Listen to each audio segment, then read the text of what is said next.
Good morning. And just when we think the world can't get more bizarre, we now have apparently spy balloons circulating around, apparently in Latin America as well. You just can't make this stuff up. No. Well, you say it is a spy balloon. Of course, the Chinese are saying it was nothing of the sort. So what exactly are the Americans hoping to retrieve? What information will they get from any of the wreckage that they managed to pick up? Well, I hope that the retrieval of the wreckage won't be in water that's too deep to recover it. More importantly, I hope that there's been some technical assessment during the time that it was careening around the United States from Canada, Alaska to Canada to Montana to the southeast and then off the coast. Hopefully we had the technology to be kind of intercepting whatever information was being sent back to China through the atmosphere and had a pretty good idea of what they were actually doing before it got really too far into the United States. I suspect that we do have more knowledge of what it was sending back to China than they're letting us know right now. I mean, let's be honest, it would seem an extraordinary thing for China to do, especially knowing that Mr. Blinken was meant to be on his way to Beijing to try to resolve US-Chinese relationships. Yeah, the Chinese-U.S. relationships are at as low a level as they've been in a long time. There's really not active conversation. There really is a lot of tit-for-tat kind of economic battles going on and increasing threats to Taiwan by China. This was clearly provocative, and I think the question is whether or not the military in China were the ones that dispatched this balloon, or whether President Xi was aware or gave it the go-ahead at some point. There is sometimes a split between the political leadership and the military leadership in China. And again, there are probably more questions than answers at this point.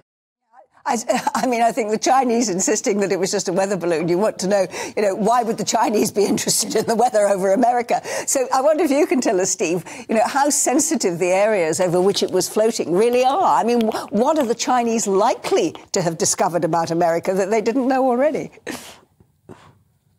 Well, first of all, when you look at the carbon footprint of China and the pollution that we see in Beijing, if they want to check the weather, they want to check the effects of global warming, they ought to start at home before checking what's going on in the United States.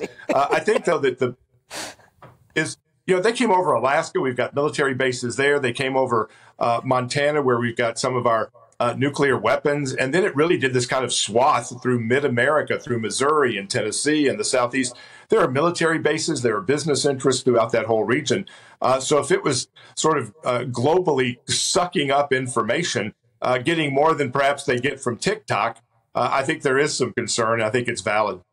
On the basis that, and we may be wrong, but on the basis that the US discovers that they were right about what it was and what was going on, where does this leave the relationship moving forward? Because, I mean, something is going to have to be done. I mean, this standoff can't continue.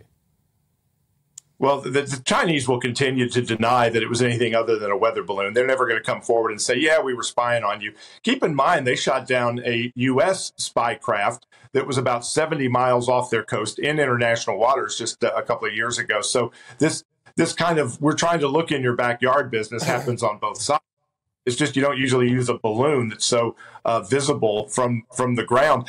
Frankly, I think there are a lot of concerns over what the U.S. government was hiding in this process. They apparently were tracking the balloon, whether it's spy or weather, from the time it was on the Aleutian Islands right off the coast of Alaska all the way through Canada. And it wasn't until regular citizens in Montana looked up in the sky and said, what the heck is that?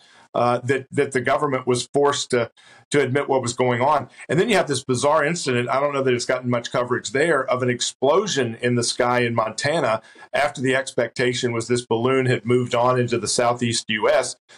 First of all, it could have been an asteroid, hitting into the atmosphere that could have exploded. But we've got this great video of this explosion in the sky. I'm trying to figure out what people in Montana are doing, just, taking random pictures of the video of the sky, just hoping something happens. Because who just sits around taking video of the sky? Steve, are you suggesting that perhaps the American government should have taken action a lot sooner before it had the opportunity to actually get over the mainland, as it were?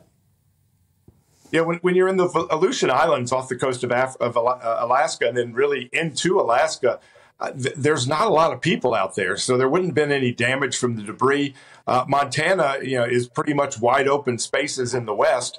They could have done a lot to take it out long before it got into the continental U.S. and then kind of traipsed through Missouri and Tennessee and Georgia and down into North Carolina. So they had plenty of opportunity to do something early. Now we're having Biden claim he wanted to take it out, Wednesday, but the military didn't want him to do so. And I think you're going to see some oversight by Congress figuring out what did Biden know and when did he know it. I'm not sure we're going to call it Balloon Gate at this point, but we do need to know what was known and when it was known.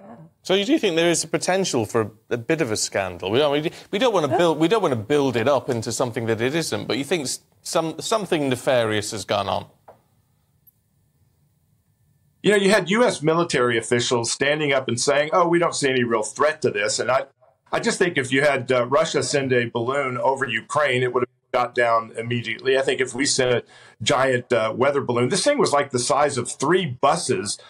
If it was, with 3 of those double-decker buses in London size going over into Beijing, I think they would have shot it down instantly. So there's something that just seems sketchy about the whole deal, and we ought to get better answers than we're getting at this point.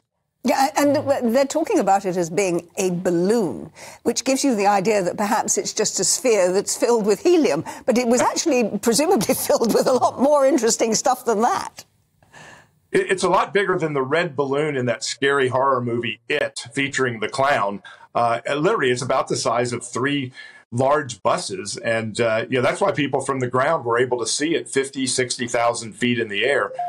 So it was ginormous, as my sons would say.